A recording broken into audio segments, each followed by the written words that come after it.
how do you receive, what Mheshimiwa is saying, that sort of like this is sort of like a ceremonial vetting process that is going to take place at the end of the day? This is it, that the list that the president unveiled the other day, that is the list that we are going to see as our new CSS. How do you receive that? Just before we talk about the vetting, I also want to tell my friend Ondiek that is really quoting strong sections of the Constitution and giving a mandate of a smooth-running government system. We are not in a smooth-running government systems where you are trying to bring the Constitution to support a legitimate government. We are in a crisis, and during crisis, we respond to the issues according to what will be better for the country. And it's not a matter of saying that I'm a legitimate president, this is how I should act, yet the country is burning.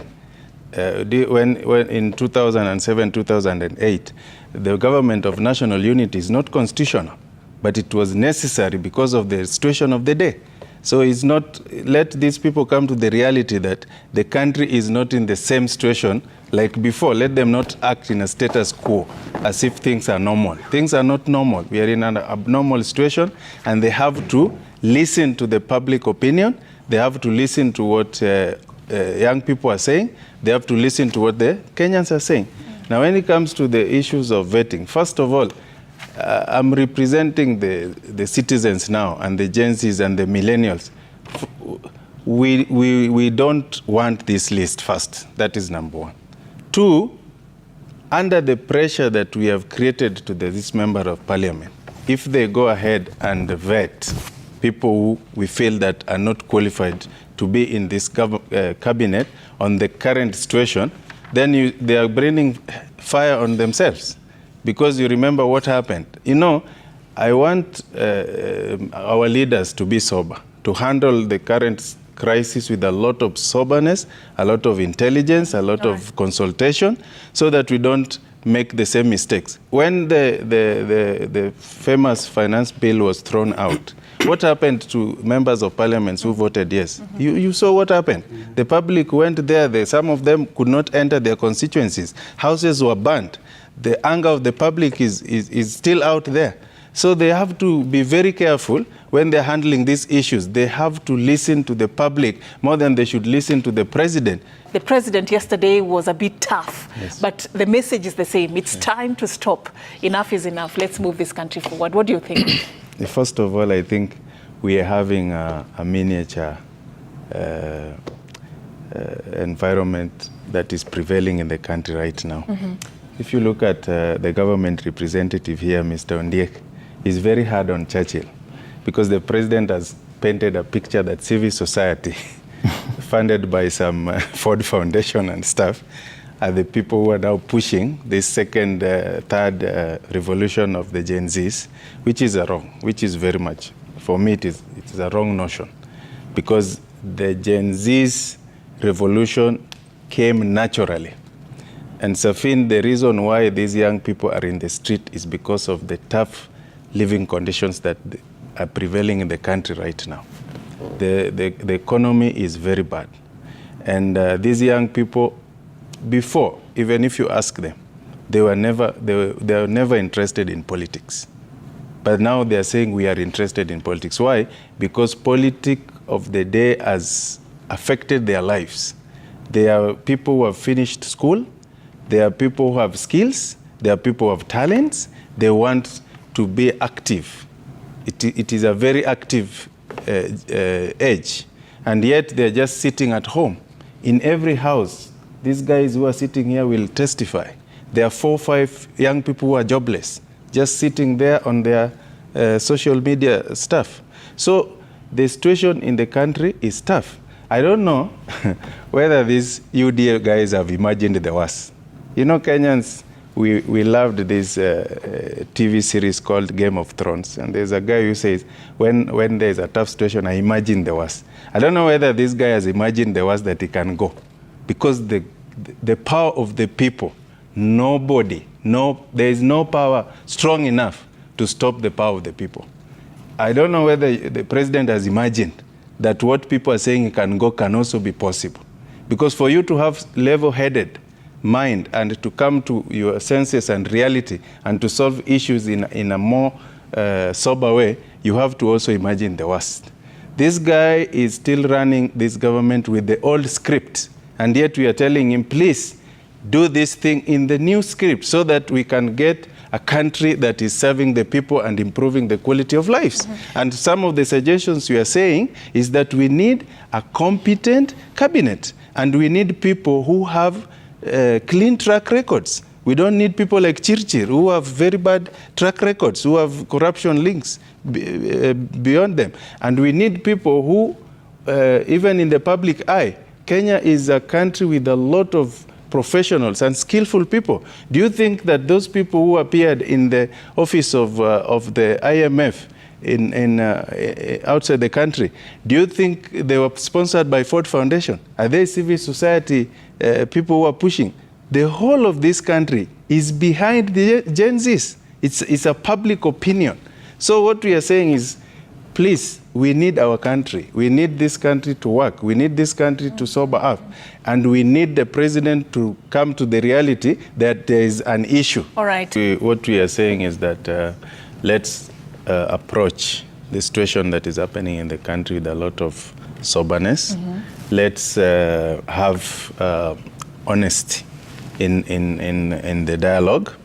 And even if the Azimio team, they should not try to take advantage of what the Gen Zs have created. This platform is not Raila's platform. This platform is the Gen Z's platform. So they should not come here and say they want to fill in the positions that in the cabinet. That is not possible. Raila Amolo Odinga is a respected politician. He was the potential president in the last campaign. He is eyeing the AU job. He has international respect. He can himself convene the multi-sectoral dialogue. I don't think so the civil society and don't think that Gen Zs don't have leaders. They have leaders. I see them collect money through their leaders. It's only that their leaders fear coming out because of the threats from the government. So this thing of if Azimio's intention is to get into power of a national unity, then that will go very bad for them. But if for me, I would think that Raila Odinga would have called the international community, the regional representatives, the multi-sectoral, so that they can advise the government as a voice of the people. Thank you, John. John, looking at how things have been happening in our country, sort of like the strong voice of Mwananchi is coming out very strongly. What would be your probably advice to our leaders who will be resuming business tomorrow on how now going forward they should be visualizing some of the decisions that they are making? And, you know, with regards to just considering right now that Mwananchi are not taking things lightly anymore. They want things to be done their way or no other way. Yes. Yeah. Thank you very much, Safin. We are at a very critical moment as a country right now, and we are bringing the public voice so strongly. And if you look at the way things started, we were optimistic that at least we have started a serious conversation as a nation on service to the people. Because we've seen governments in place that come in and lie to the people, come with beautiful manifestos, come up with a roadmap. Immediately they get into the office, they create structures to start misappropriating public funds and bring up useless way of governance. And now the Gen Zs came out and we started asking critical questions. But I think we started we moved 3 steps forward, and now we are back to step 1, because it seems that the president is not reading the mood of the people. Because when the Gen Zs went to the street the first time, the president came out hungry and he threatened the people. Did it work for him?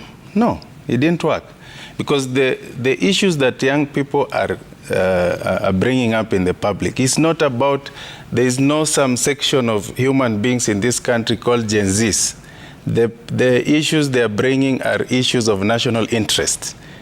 You've had interviews here, and you've seen that even people who are not Gen Zs are supporting the issues that are being raised on this platform. So we are feeling that we are not progressing because the president is still standing in the same position he was before. He came out, actually the way he's handling this issue, you know, when Sudan protest started, Sudan went to nationless, not because of the issues that people are raising, but because of the way the government handled that they responded to the revolt. These issues are not to be responded by threat and force. They're supposed to be responded to in a very sober way. And the president should get very good people to advise him on how to handle this issue step by step. But you can see that he's listening so much to his UDA friends. Because even before the president went public and to say that he's going to use force and to throw these Gen Zs out, there were already tweets from some of his UDA members of parliament, some of these crazy people like Didmas Baraza. They were saying some stuff, and now we realize that is also the opinion of the president. So this is not an issue that should be handled with force and threats. It should be handled with soberness. So we think that it's not moving anywhere, and we want to advise this regime that these opinions that are being brought up are issues of public interest. Right. They are not issues that are designated to some group of people that is now branding as criminals. This faceless, formless is creating an amorphous group. All right. This is a public interest issues that we are saying we need a new way of governance. We want our public resources to bring value and quality of life to our people. All right. Yeah. Having listened to, the first part of the list that the head of state has unveiled, do you get a sense of us moving towards the direction that the Gen Zs had so passionately advocated for us to move in as a country? First of all, even in coming up with the list, the president promised that he will have a multi-sectoral discussion on the issues that have been raised by the Gen Zs.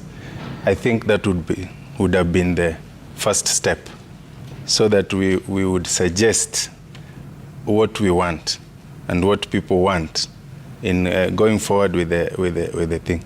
But if you look at the list that has been floated, some of these people are from the former regime, and they are part of the reason why we were saying the cabinet should be out.